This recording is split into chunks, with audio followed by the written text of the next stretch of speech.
Hey everybody, Dave Spector here for Peace Camera. In this week's video, we're going to talk all about sensor sizes.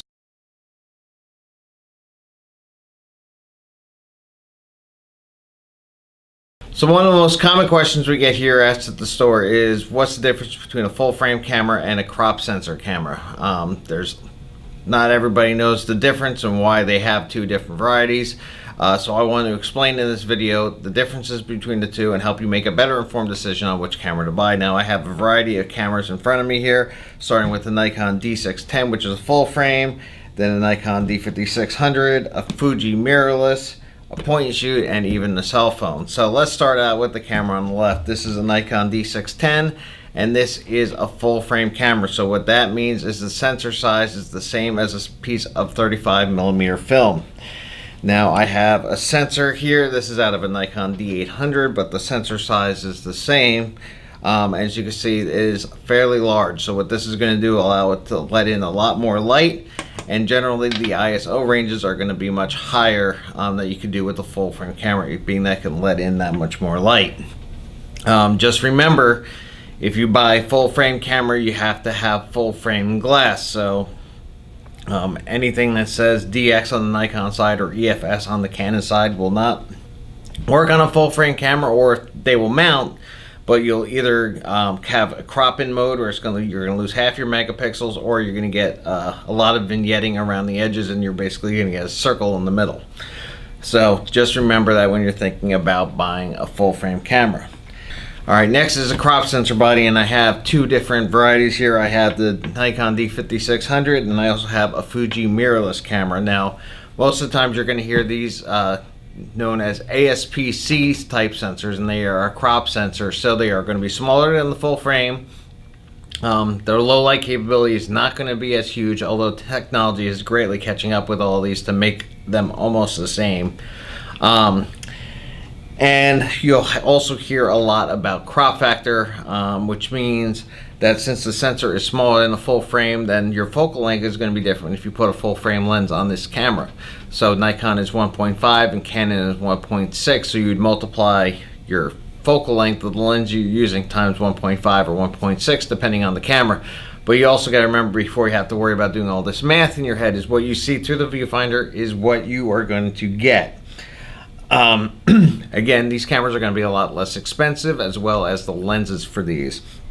Now, the difference between the two, real quick, is with the Fuji Mirrorless, or as with any mirrorless camera, the sensor is going to be exposed, so you're not going to have a mirror that has to flip up and down. So this means generally a lighter weight. Depending on which mirrorless body you buy, they will come in either crop or full frame sensors. Next, we have the PointShoot. Now, this is going to be generally a much smaller point sensor. This is going to be 1 inch or smaller, and we have a sensor out of one of these cameras here as well. And you can see, compared to the full frame sensor, this is a huge difference, a lot smaller. So again, with PointShoots, your lenses are usually going to be fixed. You might just have a zoom range on them, but it's going to be very limited on what you could do. Again, your low light capabilities are going to be even worse with this camera. Next, finally, what everybody carries around with them is a cell phone. Now, cell phone sensors have very, very small sensors. As you can see, I'm holding this up. You can see how small this sensor is. So while the phones are capable of taking amazing pictures, they have to be very well lit to get that. And if you ever notice while shooting a low light picture with your phone, it's going to get a lot of grain, a lot of noise in the picture, and that's digital noise, because the sensor can only absorb so much light. That is the reason why the pictures are going to look grainy. So, but if they're well lit, you can still get a good amount of detail and picture quality out of them.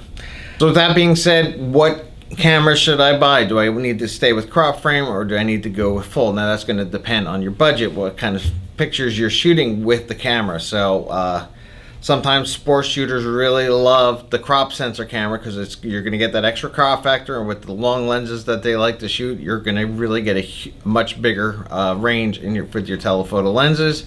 If you're a wedding photographer or a portrait photographer, most of the time full frame is the way to go, especially at weddings when a lot of the situations, like the receptions, are very low light. Having a full frame sensor will allow you to gather a lot more light without having to crank that ISO up. For just general travel stuff, or you're outside shooting today, a point and shoot just might do well for you, but just remember you're very limited as far as zoom range, and you can't change the lenses, and low light capability is going to be even lower. And then we always have our cell phone in case if we don't have our camera with us and we need to take a picture of it. Cell phone always comes in handy. Now, with all that being said, the technology today has advanced so much that the sensors are just getting amazing. The low light capability is getting outstanding. So what these crop sensor entry level cameras now, their sensors are almost as good as what the pro cameras were just for a few years ago. So again, you can always come in and see us. We will help you make the right informed decision for you in picking out a camera. So if you want to come see us, we're at 5039 Falls of Neuse Rd at the corner of Falls of Neuse and Millbrook in the Quail Corner Shopping Center, or give us a call here at the store, 919-836-2222. So that's going to wrap it up. Please make sure you like this video if you liked it. Subscribe to our channel if you're not already, as I put out new videos every single Friday. And leave a comment down below. Are you a crop sensor or a full frame sensor person? Or any questions you might have for me, leave them down below and I'll do my best to answer them in a timely manner. So that's going to do it, and I'll see you all next week.